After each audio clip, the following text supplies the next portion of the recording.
இல்ல இதில என்ன ஒரு பெரிய கொடுமை நடக்குன்னா, இப்போ வந்து சென்னையில நான் வந்து பார்த்த பிறகு விசாரிச்ச பிறகு, ஒரு ஏற்கனவே சென்னைனா சென்னை புறநகர் வரைக்கும் இருக்கு இல்லையா? பஸ் நீங்க வந்து திருவள்ளூர் மாவட்டம் வரைக்கும் ஆமா. போங்க, செங்கல்பட்டு, அங்க காஞ்சிபுரம் மாவட்டம் இருக்கும். ஒரு 300 பஸ்ஸ வந்து குறைச்சுட்டாங்க. ஆ.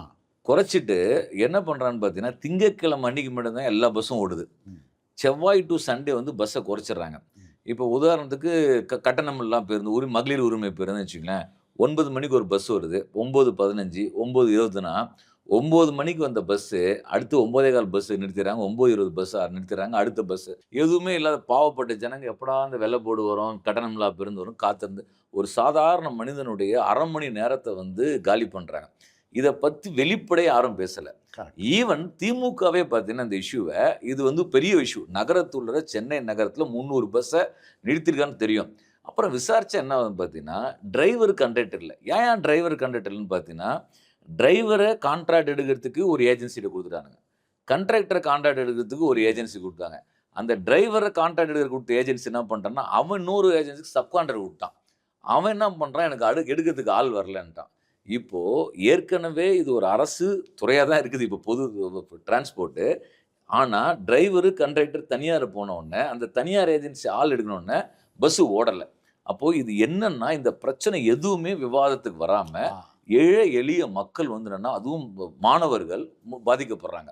நீங்க சென்னையில கூட்டம் பஸ்ல தூங்கிட்டு போறான்னு சொல்லிட்டு பையன அடிக்க போறாங்க. டோர் போட்டு கதவ போடுறாங்க. முதல்ல நீ கரெக்ட் டைம் பஸ் விட்டா ஏன் தூக்கிட்டு போறானுங்க? ஆமா, ஆமா. அப்போ நீங்க பஸ் அந்த ஒரு படத்துல சந்தோஷ் சுப்ரமணியன். சந்தோஷ் சுப்ரமணியம். அந்த பொண்ணு அந்த நடிகை வருவா ஒரு வீட்ல சாப்பிடும்போது ஆரம்பிக்கும்போது இந்த ஜெனிலியா. அ ஜெனிலியா ஜெனிலியா. ஜெனிலியா. இந்த ஜெயம் ரவி சரி. ஆமா. அந்த சிந்துற சாப்பாடு ட்ரெஸ்ஸில படாம துண்டு போட்டு வச்சிருக்கான். துண்டு போட்டு உங்க வீட்ல சொல்லிக் குடுக்கலையா? அப்படின்னு கேட்பாங்க. அதுக்கு அவ பதில் சொல்லுவா. சாப்பாட்ட எப்படி சிந்தாம சாப்பிடுறதுன்னு சொல்லிக் குடுத்துருக்காங்க அப்படின்னு. நீ தூங்கிக்கிட்டு ஏன்டா போறாய்ன்னு கேட்கறதுக்கு முன்னால நீங்க சொன்னோனே அதுதான் ஞாபகம் வருது. தொங்கிட்டு போக வேண்டிய அவசியம் இல்லாமல் நீங்க பஸ்ஸ விட்டீங்கன்னா, தொங்கிட்டு போறவன் இல்லாம போயிடுவான். அப்ப இது என்னன்னா ஒரு நெருக்கடிய உருவாக்குறது. இந்த அரசு அமைப்புகள், கட்டமைப்பு எல்லாத்தையும் நெருக்கடிக்கு உள்ளாக்குவதன் மூலம் தனியாருக்கு குடுத்துறலாம். தனியார்ட்ட போயிரலாம். கூட கொஞ்சம் காசு குடுத்தா கூட தனியார் ரிலையபிள் என்கிற அந்த அந்த உங்க மனநிலையை கட்டமைப்பதுங்கிறது இருக்குல்ல. ஏன் நீங்க பிரதமரே ஒரு தடவ சொன்னாரே. பஸ்ஸுகள்லாம் நிறையா அப்படியே இலவச பஸ்ஸுக்கு குடுக்குறது தப்பு.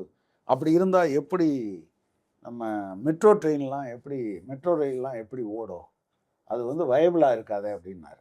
அவர் சொல்றத பார்த்தா மேலோட்டமா பார்த்துட்டு போனா சாதாரணமா தெரியும். அதாவது மெட்ரோ ரயிலை ஒரு வியாபாரமாகவும், அந்த வியாபாரத்துக்கு தடையாக இருக்கக்கூடிய இலவச பஸ் என்றும் அவர் 2யும் எதிரெதிரா நிறுத்துறாரு. அதான் இவங்களோட பாலிசி தான் தோழர். இப்போ நீங்க வந்து கும்டான்னு ஒரு அமைப்பு உருவாக்கணும். அது ஹெட் பார்த்தீங்கன்னா, ஜெயலலிதா சிஎம் இருக்கும்போது உருவாக்குனாங்க. இப்போ லாஸ்ட் கவர்மெண்ட்ல பண்ணிட்டாங்கன்னா, நீங்க வந்து ஒரே உங்களுக்கு ஒரு டோக்கன் குடுத்துறானுங்க. Card smart card. நீங்க பஸ்லயும் போலாம், ரயில்லயும் போலாம், அதுலயும் போலாம், ஆ. இதுலயும் போலாம்னாங்க. அது முழுக்க என்ன விஷயம் பார்த்தீங்கன்னா, கிட்டத்தட்ட வந்து இந்த பிரைவேட்டைஸ் பண்றதுக்கான எல்லாத்தையும் அதாவது அரசு பொறுப்புலருந்து விலக்குறதுக்கான ஸ்மார்ட் கார்ட கையில கரெக்ட். குடுத்துட்டு போயிட்டேன்ட்டாங்க. இது யார் நடத்துறான்னா, அரசாங்கமே அரசாங்க பேர்ல நடத்துது.